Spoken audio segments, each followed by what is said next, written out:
சரளா, இன்னொரு பாக்குறேன்னு சொல்லியிருந்தீங்க. என்னம்மா? ஆமா சார். என்ன வரும்? அட்வான்ஸ் வேணும் சார். எவ்வளவு வேணும்? 30,000 வேணும் சார். வாங்கிக்கிங்க சார். Thanks sir. வாங்கிட்டீங்களாம்மா? வாங்கிட்டேன் சார்.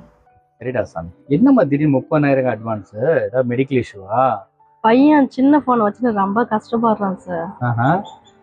அவன் ஃப்ரெண்டுங்கெல்லாம் பெரிய பெரிய போன் வச்சிருக்காங்க.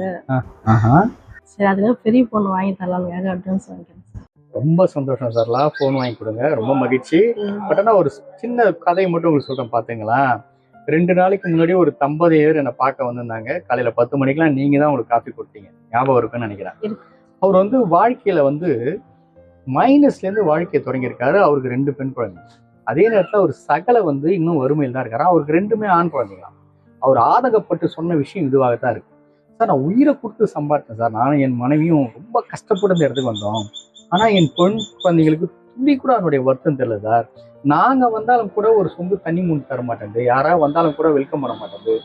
அதுவே எங்க சகல வீட்டுக்கு போனா அந்த 2 ஆண் குழந்தைகளும் எங்களை மட்டும் இல்ல மற்றவங்க எல்லாம் பராமரிக்கிறத பார்த்தா எனக்கு அவ்வளவு ஆசையா இருக்கு சார்.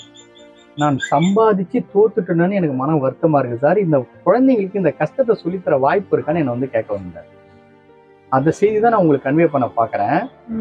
இங்க லைஃப்ல ஜெயிக்கிற 85 விழுக்காடு குழந்தைகள் வயிற்றுல பசி இருக்கிற குழந்தைங்க தான் ஜெயிக்கும். அதை நினைச்சு முதல்ல நீங்க சந்தோஷப்படுங்க.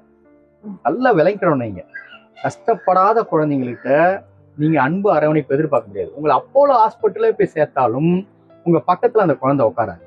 எந்த குழந்தை வறுமையில இருக்கோ அது ஒரு இட்லினாச்சும் வாங்கி நமக்கு ஊட்டி விடும். அதனால இதை நீங்க முதல்ல டேஸ்ட் சந்தோஷப்படுங்க. என் குழந்தை வறுமையில இருக்கு, நாளைக்கு இது பாசத்தின் பிடியில அந்த அரவணைப்புல வளரும் அப்படின்னு சந்தோஷப்படுங்க. நான் மொபைல்லாம் வாங்கி கொடுக்க வேணாம்னு சொல்லல. எல்லாருக்குமே சுடுன்றது தெரியும்.